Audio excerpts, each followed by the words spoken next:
Eto na naman tayo mga kabahite. Isang magandang tanghali po sa inyong lahat. At ako po, ito pong ginagawa ko ay ako'y magluluto ng masarap na pang-ulam namin ngayong tanghali. Yan. Una ko pong ginawa ay ako'y nagkayat ng sibuyas, bawang. Ito nga po. Yan. O. Tulog yan. O. Katapos ko magayat ng bawang. Ang sunod kong gagayat dito ay ang pakwan. Kalabasa, pampalinaw ng pusilig. Kung madali kayo inam, mataga ka. Tapos nga, tatabi ko muna itong isa at ito mo ng konting aking gagayating. Ako'y nagdadaan-daan din at baka mataga. Sobrang bilis ng video, matataga ako din eh.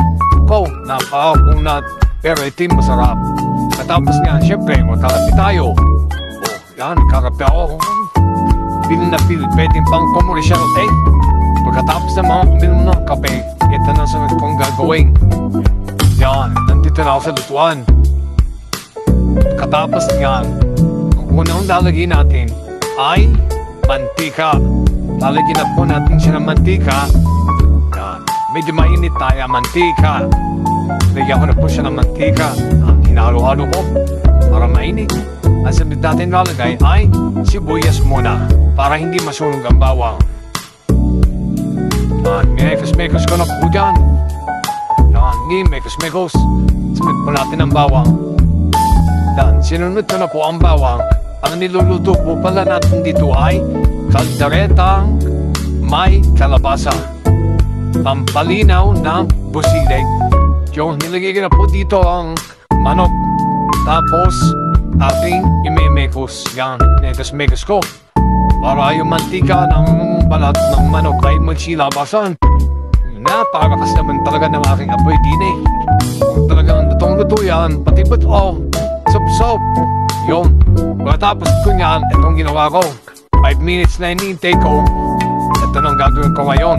Ako'y mag-ilinis-linis muna. Yan. Kumbaga sa ano ay clean as you go. Alam nyo kayo, ang mga nakakalam nun ay yung mga nagtrabaho sa Pucci. O, kala mo naman ito na eh. Pops, abracadabra. Kira na. Yan ko, kuluan eh. Napakalakas naman ang aking apinaray. O, napakasarap na rin. Tapos gan ay susunod na natin to. Na sinasabi ko, kalabasa. Pampalinaw ng pusilig.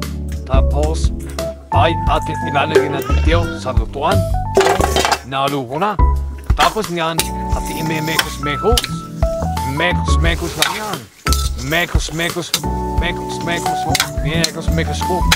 Pagkatapos natin imekos-mekos, ay ating lalagyan muna ng pasarap na tomato sauce. Yan.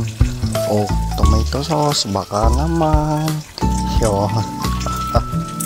Tapos, nilagyan ko ng konting asin. Yan, konti lang yun. Isang basong asin. At sinunod na natin tong chicken nor. Yan, chicken nor. Baka naman. Pagkatapos, ay lalagyan na natin tong reno. Yan, pampalapot yan. Sa mga hindi nakakalam, ang reno ay kapatid ni Rene. Baka joke yun. Sinunod ko na itong masarap na pampalapot din natin. Itong tinapay na stay flakes. Ayun na. Pagkatapos, syempre, ang gagawin natin ay lalagyan natin ng isang tarong tubig. Yan, nilagyan na natin ng isang tarong tubig para medyo may sabaw-sabaw. Ayun, kaldereta, nilagyan ko ng sabaw para nilagang kaldereta. Yan, ang tawag dyan ay nilagang kaldereta. Yan, mekos-mekos ko. Pagkatapos kung mekos-mekos yan, ay mekos ko ulit. Yung mekos ko na, minekos ko pa. Tapos, imemekos pa ng iba. Sana all. Ayan. Pagkatapos nyan, ang gagawin ko ay tatakluban na natin yan. Pagkatapos kong takluban yan, uunahan ko na tong video. Pagkatapos kong takluban yan, ay syempre, hindi mawawala ito. Ang pampalakas na vitamins ng mga gwapo. Yan, kapay. Oh, may umister pa eh. Umister pa ang aking anak. Oh, napakapugi naman ay talagang shoutout daw. Yan. Oh, Pagkatapos, kunwari nainom ako ng kape. Siya anak, lakad na doon at nanonood ng TV. Yun.